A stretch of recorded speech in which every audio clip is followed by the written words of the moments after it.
Welcome back, dear friends.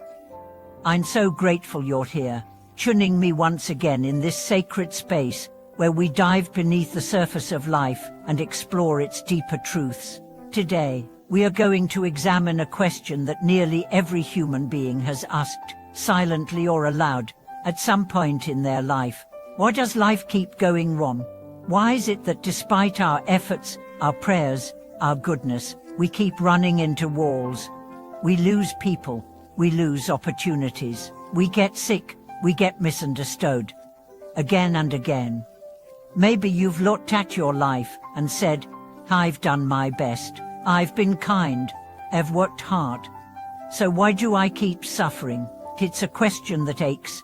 And yet, when asked with sincerity and openness, it can become the most powerful catalyst for awakening. Today, we are going to explore the truth behind that question. And in doing so, we'll uncover something that may shake your worldview, but will ultimately set you free: the truth of karmic entanglement. What spiritual traditions often refer to as karma or a karmic residue is not just some vague concept. It's a living field of energy shaped by past actions, emotions, and thoughts that continues to ripple through our present experience. Let me begin with a story. There was once a man named James. He was a generous soul, always willing to help others. Yet despite his kindness, he often found himself betrayed by friends, overlooked for promotions, and plagued by recurring health problems. At one point, he even began to doubt whether the universe was fair. "Wamiu," he asked. "What does it feel like I'm cursed?" Eventually, James sought out a spiritual mentor. The teacher didn't offer platitudes. Instead, he said, "You're not cursed. You're carrying residue." He explained that karmic residue doesn't mean punishment. It means unfinished energy. Imagine your life as a tapestry. Every action, every thought, every emotion leaves a thread. Some threads are golden, others are tangled. If you've spent lifetimes ignoring or suppressing certain lessons like humility, forgiveness, compassion, then life keeps presenting them to you. Not to punish you, but to free you. In James's case, his karmic blueprint included a pattern of control and pride carried over from past lives. He had been generous, yes, but also deeply attached to being seen as good. His giving was entangled with ego. So life kept sending him experiences that stripped him of praise, of control, of certainty. Not to harm him, but to humble him, to return him to the purity beneath the pride. This is the truth most people have. Not all suffering is random. Much of it is deeply intelligent. It's life's way of correcting imbalance, of breaking illusion, of purifying the soul. And when we understand that, everything changes. You stop asking, "Why is this happening to me?" and start asking, "What is this trying to teach me?" That question alone shifts you from victimhood to sovereignty, from confusion to clarity, from resistance to responsibility. Let's go deeper. Karmic energy operates on three levels: the personal, the ancestral, and the collective. Personal karma is shaped by your own actions, past and present. If you've lied, judged, harmed, or manipulated even unconsciously, those energies don't just vanish, they imprint your field. And unless cleared through awareness and transformation, they return, not always in the same form, but always with the same lesson. Ancestral karma is inherited. It lives in your bloodline. If your ancestors carried unresolved pain, trauma, violence, betrayal, it gets passed down. Not as fate, but as potential. You may find yourself struggling with things that make no logical sense: depression without cause, anxiety without reason, addiction, shame. These aren't personal flaws, they're ancestral echoes, and your soul chose this lineage to heal them. Then there's collective karma. We are not separate beings. We live in a shared field. The fears, prejudices, awes, and wounds of humanity affect us all. You may be carrying grief that belongs to generations, And this is not a burden, it's an invitation. Every act of healing you do sends ripples through the collective field. You are not just healing for you, you are healing for all.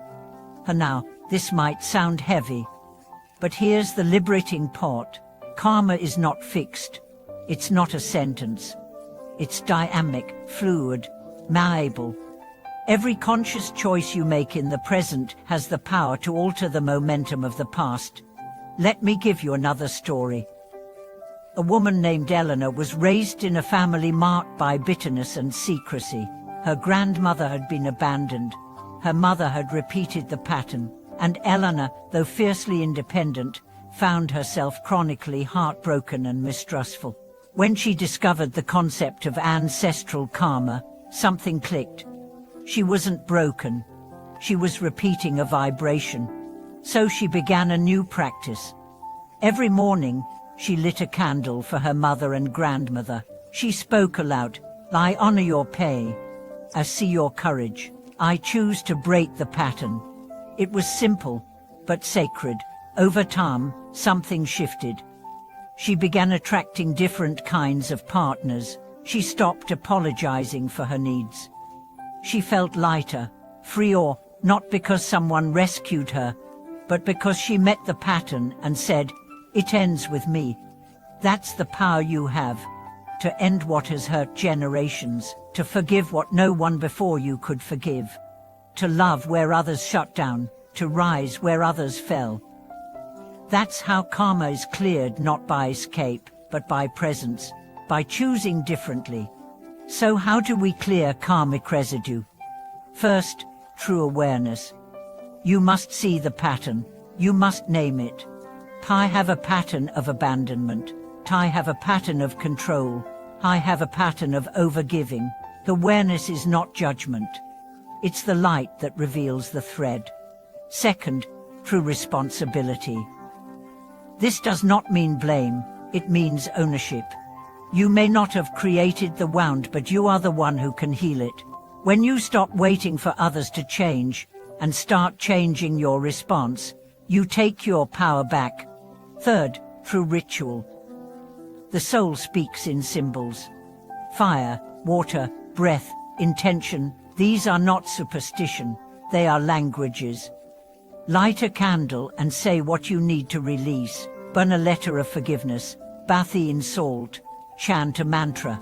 These acts don't fix you. They align you with the vibration of healing. Fourth, through compassion. The ultimate dissolver of karma is love.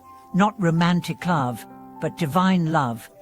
The kind that sees beyond behavior into essence. Every time you respond to pain with understanding instead of reaction, you untangle a knot.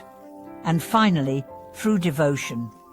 Surrender to the greater intelligence of life. You don't need to understand everything to be free. You just need to trust that everything is part of your liberation. I leave you with this. Your life is not falling apart. It is falling into place. The breakdowns are not punishments. They are purifications. The chaos is not cruel. It is clearing space for clarity. And your soul, brilliant, brave, ancient, chose this life, these lessons, this body, this family, this time for a reason. So stop fighting your karma. Meet it. Dance with it. Thank it. Learn from it. And then transcend it. If this message spoke to your heart, please share it. Comment below what karmic patterns have you faced. How have you begun to shift them? What practices have helped you transmute the old into the new? Subscribe to the channel if you haven't already. Like this video, share it with someone who needs to hear this message today. Let's walk this sacred path together, not as victims of fate, but as creators of healing. Thank you for watching this video. See you in the next one.